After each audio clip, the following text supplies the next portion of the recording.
Assalamualaikum warahmatullahi wabarakatuh.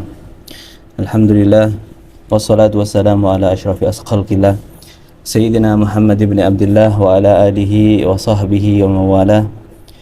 Nas'alullah ta'ala al-futuh wal munuh wa salahil qalbi wal jasad wal ruh wa tawbatan nasuh wal qabul fi kulli hal. Para pemirsa yang dirahmati oleh Allah Subhanahu wa taala, para pencari ilmu, para penempuh jalan kebaikan, ahlan sahlan di channel YouTube MZT Marang Raya. Di kesempatan yang berharga ini kita akan menjelajahi suatu topik atau membahas suatu topik yang cukup penting dalam ilmu usul fikih, yaitu adalah peta-peta atau pembagian daripada cara-cara para ulama usul fikih di dalam menulis daripada karangan ilmu usul fikih. Jika ada yang bertanya, kenapa kita perlu memeta-metakan daripada kitab-kitab usul fikih, sedangkan itu adalah satu ilmu, kenapa harus dibeda-bedakan? Jawabannya karena ketika kita memahami bagaimana thariqah, bagaimana cara-cara para ulama usul fikih dalam mengarang akan suatu kitab, itu adalah bagaimana kita bisa membantu untuk mengetahui jejak intelektualnya para ulama, juga evolusi pemikirannya mereka, dan bagaimana para generasi setelahnya itu menyumbangkan daripada thariqah, daripada cara, dan daripada metode yang mana bisa memahami sumber-sumber daripada hukum Islam. Dari kitab yang ringkas, kayak misalkan kitab yang dikarang oleh Al-Imam Al-Haramain Al-Imam Al-Juwaini, ya, kitab Al-Waraqat, yang insyaallah nanti akan kita bahas. Kemudian sampai kitab yang karya-karya besar, kayak misalkan kitab Al-Mustashfa, kitab yang dikarang oleh Al-Imam Al-Ghazali, kemudian Al-Bahrul Muhit yang dikarang oleh Al-Imam Al-Jarkasi, kemudian kitab Irsyadul Fuhul, kayak misalkan dikarang oleh Al-Imam Syaukani, dan banyak kitab-kitab yang lain. Dan dari sini kita akan berusaha untuk memeta-metakan atau membagi-bagikan, menjelaskan daripada karangan-karangan yang ulama-ulama mutakallimin dan juga ulama-ulama al-fuqaha. Dan untuk sebelumnya kita perlu memahami bagaimana sih atau apa sih manfaat ketika seseorang itu memahami atau mempelajari atau mengerti daripada akan suatu thariqah, kayak misalkan thariqatul mutakallimin atau thariqatul fuqaha. Jadi kayak misalkan kita gambarkan ketika kita ini ingin belajar akan suatu resep masakan kepada salah satu chef yang kita katakan terkenal atau salah satu chef yang legendaris, ya kan? Mereka itu memiliki thariqah, memiliki metode dalam cara memasak akan suatu masakan. Otomatis dari banyaknya para chef tersebut, kita melihat manakah resep yang paling lengkap, ya kan? Kemudian manakah yang paling simpel akan tapi memiliki rasa yang nikmat misalkan. Dan siapakah yang bisa menggabungkan antara para chef tersebut? Ya, itu adalah suatu gambaran bagaimana kita itu bisa memahami akan ulama-ulama al-usul ketika mengarang akan suatu kitab. Jadi kita perlu mengetahui, kita memilah-milah bagaimana cara chef ini ketika memberikan akan suatu resep. Kemudian adakah suatu chef yang mana dia itu bisa menggabungkan antara dua cara atau dua metode tersebut. Nah, itulah ulama usul fikih itu bagaimana ya memberikan resep kepada kita untuk bisa memahami di dalam kumpulan-kumpulan resep hukum Islam. Ya, kalau misalnya kita katakan bahwa hukum Islam itu perlu didasari, memiliki pondasi-pondasi yang perlu kita ketahui. Yang namanya adalah al-usul. Ya, akan kita bahas bahwa usul itu adalah dasar atau pondasi akan suatu bangunan. Kita akan mulai daripada yang pertama adalah usul fikih dengan gaya mutakallimin, atau lebih kita katakan bahwa pendapatnya mereka atau karangannya mereka itu adalah lebih sistematis dan juga lebih rasional. Yang kita tahu bahwa al-muallif atau pertama kali salah seorang ulama yang mengarang akan kitab usul fikih adalah Imamuna Al-Imam Syafi'i meletakkan dasar-dasar daripada ilmu usul fikih, yaitulah kitab risalah. Kemudian datang setelahnya ulama-ulama yang mana itu meneruskan daripada tongkat estafetnya. Jadi dari kitab risalah itu banyak thariqah yang menjelaskan akan suatu ilmu ya dengan cara-caranya mereka. Kemudian kita tahu bahwa gayanya atau thariqahnya ulama mutakallimin ya, itu mereka lebih fokus pada akan suatu hal tertentu yang kita katakan bahwa gaya pemikiran yang tematis ya, sistematis, atau yang lebih kita katakan lebih rasional. Di situ kita katakan ada 4 pondasi ya, pondasi yang penting yang dikatakan atau yang kita katakan adalah penjabaran akan suatu bangunan daripada ilmu usul fikih. Di situ ada kitab Al-Umad, suatu kitab yang ditulis oleh Qadhi Abdul Jabbar. Beliau wafat pada tahun 415 Hijriah.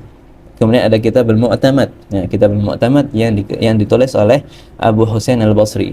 Beliau wafat pada tahun 436 Hijriah. Kemudian kitab Al-Burhan ya, Imam Al-Juwaini, Imam Al-Haramain. Beliau wafat pada tahun 478 Hijriah. Kemudian ada kitab Al-Mustashfa, kitab yang dikarang oleh Al-Imam Al-Ghazali. Jadi ini ibarat ya tiang penyangga ya dalam bangunan besar ilmu usul fikih ya. Dari situ menjadi kokoh bangunan-bangunan daripada ilmu usul fikih. Mungkin kalau kita tahu, kalau misalkan tanpa mereka ya, mungkin kita tahu bahwa ilmu usul fikih tidak memiliki pondasi yang penting ya, tidak memiliki pondasi yang cukup kokoh.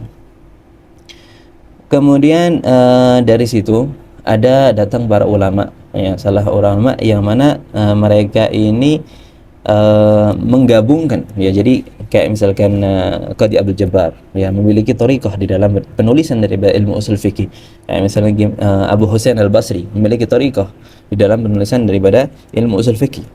Kemudian dari 4 itu ada salah seorang ulama yang datang kemudian menggabungkan dari empat kitab tersebut, daripada 4 tiang tersebut, yaitu adalah Al-Imam Fakhruddin Ar-Razi dalam kitab Al-Mahsul. Kitab Al-Mahsul yang terkenal dengan susunannya yang rapi dan juga ada dalil-dalil yang cukup padat. Yang itulah beliau berusaha untuk menggabungkan daripada 4 kitab tersebut. Kemudian ada ulama yang lain, itu adalah Saifuddin Al-Amidi. Beliau itu menyusun dalam kitabnya Al-Ihkam fi Usulil Ahkam yang dikenal bahwa pembahasannya itu cukup panjang, cukup luas ya. Akan tapi beliau itu menggabungkan daripada 4 kitab tersebut. Kayak ibarat seorang arsitek rumah yang mana merancang ulang daripada susunan rumah-rumah tersebut ya, agar bisa dipahami oleh generasi setelahnya. Ada juga kitab-kitab mukhtasar, kitab-kitab yang ringkas, yang mana mungkin pada zaman sekarang ketika seseorang itu belajar suatu kitab, kemudian kita lihat itu panjang banget yang berjilid-jilid misalkan, untuk zaman sekarang itu kayak untuk untuk himmah di dalam belajar sendiri itu kurang ya kan.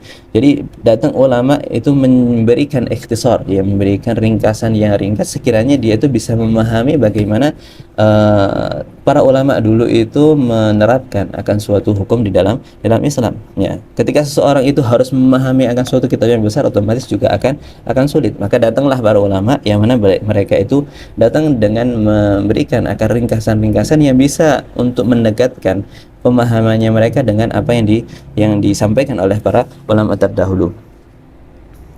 Kemudian ada kalau kita katakan bahwa beberapa hal ya, beberapa ulama yang dikatakan beliau ini meringkas daripada kitab-kitab yang cukup besar ya. Kita katakan seperti ensiklopedia yang mana panjang banget, yang kalau misalkan kita lihat semua atau kita baca semua juga nggak akan selesai kayak gitu. Di sini ada kitab Al-Minhaj ya, Imam Al-Baydawi ya, dalam ringkasannya Al-Mahsul ya, jadi diringkas dari kitab Al-Mahsul. Ada juga kitab Mukhtasar Muntaha Ibn Al-Hajib adalah kitab ringkasan daripada kitab al-ahkam, ya. Itu adalah kitab yang dikatakan seperti kita kan buku saku atau kitab yang bisa dibawa kemana-mana. Jadi cukup ringkas, bisa difahami. Kayak misalkan juga kitab al-waraqat yang insyaallah nanti kita akan bahas untuk bagaimana kita bisa memahami di dalam pengambilan atau pemikiran mereka di dalam menentukan daripada suatu hukum. Itu adalah salah satu kitab yang disebutkan, atau mungkin kalau misalkan kita kepingin melihat bagaimana sih orang-orang mutakallimin atau ulama-ulama mutakallimin itu menjelaskan akan suatu masalah atau menerapkan akan suatu metode di dalam ilmu usul fikih. Jadi kita bisa melihat kayak misalnya kitab al-umat, kitab al-mu'tamad, kitab al-burhan misalkan, atau kitab al-mustashfa. Mereka adalah kitab-kitab yang yang menyarahi atau yang meneruskan daripada estafet daripada al-Imam Syafi'i. Jadi memanjangkan atau menjelaskan lebih lebar daripada akan kitab tersebut. Kemudian kalau misalkan kepingin menggabungkan antara keduanya, dari empat tersebut, kita bisa lihat kitab al-mahsul. Ya, kitab al-mahsul itu kayak misalkan kitab yang dikarang oleh Al-Imam Fakhrur Razi, ya, Fakhruddin Ar-Razi, ya, atau kitab Al-Amidi, itulah al-ihkam fi usulil ahkam. Kalau misalkan kita kepingin lebih mukhtasar, kepingin langsung ambil ringkasan dari empat kitab tersebut. Kemudian kalau misalkan kita memukhtasar, yang lebih ringkas, yang enggak panjang kayak misalkan ensiklopedia, kita bisa lihat kayak kitab Al-Minhaj atau kitab Al-Mukhtasar Al-Muntaha. Itu adalah kitab-kitab secara ringkas yang menjelaskan metode daripada gaya ulama-ulama mutakallimin yang lebih sistematis dan juga lebih rasional. Kemudian setelahnya ada ulama usul, ya, dalam gaya al-fuqaha atau Hanafiyah, yang mana beliau itu atau para ulama tersebut berangkatnya dari praktek kemudian ke teori. Jadi prakteknya dulu, ya, kemudian dari praktek tersebut dihasilkanlah akan suatu teori. Kemudian kita melihat orang fuqaha itu terutama madhab al-Hanafi, ya, ini adalah suatu gaya belajar yang mana mereka itu langsung terjun dulu, ya, langsung terjun mengalami atau meneliti dan sebagainya, kemudian dari situ diterapkan akan suatu teori. Kitab-kitab yang penting yang disebutkan atau kitab-kitab kalau misalnya kita ingin tahu kitab-kitab apa yang membahas akan gaya para fuqaha, itu adalah kayak misalkan kitab al-usul al-Jassas, kitab usul dari Imam Jassas, kemudian at-takwin fil adillah, al-adillah karya al-Imam ad-Dabusi, kemudian al-usul al-Basdawi, kemudian kitab al-usul as-Sarkhasi. Adalah kitab-kitab yang menjelaskan atau yang dijadi patokan atau jadi rujukan oleh ulama-ulama Hanafi. Ada juga kitab yang mukhtasar, ya, jadi beliau, ya, para ulama Hanafi juga nulis hanya kitab yang besar aja, tapi juga mukhtasar untuk memudahkan bagi mereka memahami daripada gaya penulisan ilmu usul fikih menurut Al-Imam Hanafi. Ada kitab Al-Manar, ya, kitab Al-Manar adalah kitab yang dikarang oleh Al-Hafidzuddin An-Nasafi, ya, beliau wafat pada tahun 710 Hijriah. Kemudian itu adalah kitab yang dijadikan patokan atau jadikan rujukan oleh ulama-ulama Hanafi. Kemudian setelah itu datang pada zaman yang mana para ulama ini kepingin menggabungkan antara orang-orang atau ulama mutakallimin dengan ulama-ulama fuqaha, yang mana bisa menjembatani dengan dua gaya tersebut, ya, ala mutakallimin dan juga ala fuqaha. Kayak misalkan kalau misalkan kita kepingin tahu bagaimana sih, nggak perlu repot-repot, ya, mesti kita cari kitab ini untuk mutakallimin, kita bacain fuqaha, nggak perlu repot-repot. Setelah datang ulama itu menggabungkan daripada keduanya, kayak ibarat itu mukhtasar. Jadi ambil jalan pintas. Kalau misalnya kita kepingin paham daripada keduanya, kita bisa lihat kitab Jam'ul Jawami, ya. Jam'ul Jawami adalah kitab yang dikarang oleh Imam Tajuddin As-Subki, yang mana beliau itu dikatakan meringkas daripada 100 kitab. Ya, jadi kitab-kitab itu digabungkan, diambil mukhtasar dan sebagainya sampai terkumpul kitab Jam'ul Jawami. Mungkin kita perlu membayangkan bagaimana sih capeknya mereka, ya, di dalam mengumpulkan akan suatu kitab. Tapi kita tinggal makannya aja, ya, kayak misalkan ibarat tadi para chef yang legendaris itu udah mengumpulkan resep dari ala gaya mutakallimin dengan gaya fuqaha, kemudian dibuatlah itu suatu olahan, kita tinggal makan aja. Kita berusaha untuk memahami, ya kan, seperti itu. Kemudian ada juga ke Al-Imam Kamaluddin Al-Humam, ya, beliau mengarang kitab At-Tahrir, ya. Beliau juga berusaha untuk menggabungkan antara dua thariqah tersebut, ya, dua thariqah pendekatan gaya para mutakallimin dengan para fuqaha.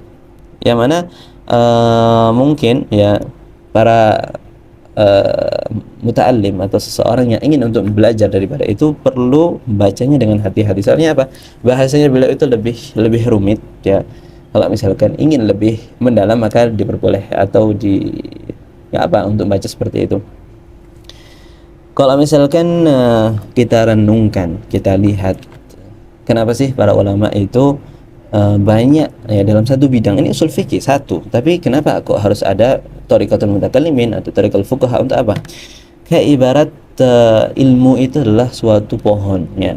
Pohon semakin banyak cabangnya, ya, semakin banyak daunnya, maka makin rimbunlah pohon tersebut, juga makin memberi manfaat, ya. Manfaatnya lebih banyak daripada kalau misalkan suatu pohon yang enggak ada daunnya atau enggak ada cabangnya, otomatis pohon itu nggak bisa memberikan manfaat, nggak bisa untuk tempat berlindung.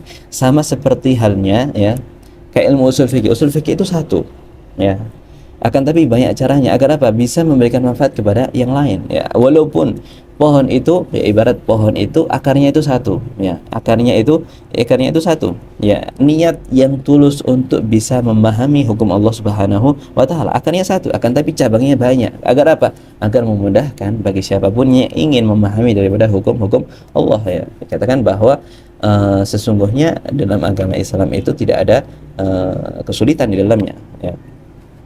Oleh karena itu jangan heran kalau misalkan ada suatu ilmu yang mana di situ banyak furu'-furu'nya, ya, kayak misalkan madzhab. Kalau dalam usul fikih ada mutakallimin, ada fuqaha. Yang mana mutakallimin itu memiliki cara di dalam menentukan atau bisa memahami daripada suatu hukum, kemudian cara-cara fuqaha juga bisa memahami akan suatu hukum, ya. Oleh karena itu ibarat suatu pohon yang mana memiliki niat atau memiliki akar yang satu tapi memiliki banyak cabang. Agar apa? Manfaatnya itu lebih meluas, ya. Itu adalah sekilas daripada peta atau pemetakan daripada kitab ilmu usul fikih, yang mana insyaallah kita bisa memahami atau kita jika ingin memahami daripada bagaimana para fuqaha itu menentukan akan suatu hukum. Kayak misalkan kita ambil suatu hukum, ya, dalil itu daripada Al-Qur'an, misalkan aqimus shalah, ya. Aqimus shalah di sini salatnya macam-macam loh. Kita katakan di sini tuh salat, ada salat wajib, ada salat sunnah, ada salat mutlak, dan seperti itu. Apakah aqimus shalah perintah ini menunjukkan apakah wajib ataukah sunnah? Kita bisa pahami dari apa? Daripada teori-teorinya, daripada dasaran-dasarannya. Apakah itu menunjukkan wajib atau menunjukkan sunnah? Dan insya Allah nanti akan kita bahas. Mungkin untuk kesempatan kali ini kita bisa memahami daripada thariqah atau kitab-kitab apa aja yang dibahas oleh para ulama. Insyaallah untuk kesempatan setelahnya kita akan memahami atau kita mempelajari daripada atau mengenal daripada Al-Imam Al-Haramain, Imam Al-Juwaini, yang mengarang kitab Al-Waraqat. Kenapa? Kita akan membahas kitab Al-Waraqat, dan juga Al-Imam Al-Mahalli yang mana beliau juga mensyarahi daripada kitab Al-Waraqat. Fajazakumullah khair pada antum semua yang sudah menyimak daripada kajian ini. Insyaallah bisa memberikan manfaat kepada yang lain. Hadza minni, wabillahi taufiq wal hidayah. Wassalamualaikum warahmatullahi wabarakatuh.